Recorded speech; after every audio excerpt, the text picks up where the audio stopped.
Commander hurriedly started using the thermal imaging camera, reviewing the surveillance. It was discovered that when Roy was attacked by the infected, his head temperature rose sharply. Then he left again as if nothing had happened. And based on the headset number he gave to the little boy, the commander finally found out Roy's true identity. It was the one he'd been looking for, the missing linguist from Project X. He was also certain that Roy was immune to the virus, so he immediately told his commanding officer about the important news. But the officer didn't believe that the Project X member was still alive and decided that there was something wrong with the commander's brain. Unbeknownst to him, by now Roy had infiltrated the building under a different identity, and the purpose of this visit, to check if his brother Tom was still alive. He found out about Tom through the internal network, looking at his autopsy photos. By the tattoo on his arm, Roy decided that this man was not Tom. Then he subconsciously checked his own file, only to find a video of himself in a supermarket. He tried to delete it, but he couldn't delete it. Everything meant that his identity had been discovered. At the same time, the commander had also led a large group of people into Roy's mother's house, found out she wasn't home. He was going to wait for him, and Roy's mother took the opportunity, hanging the red amulet of danger on the window. And Roy, having learned that he had been exposed, has lost his usual calm. He wants to go home and take his mother away. He comes to the door and finds the red amulet in the window. He immediately guessed that someone was home. He wanted to turn himself in. Suddenly, he remembered the girl at the bus stop. A phrase repeats itself in his mind.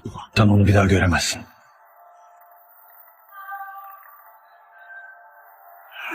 So he made up his mind and started talking deliberately. Then he turned around and ran away.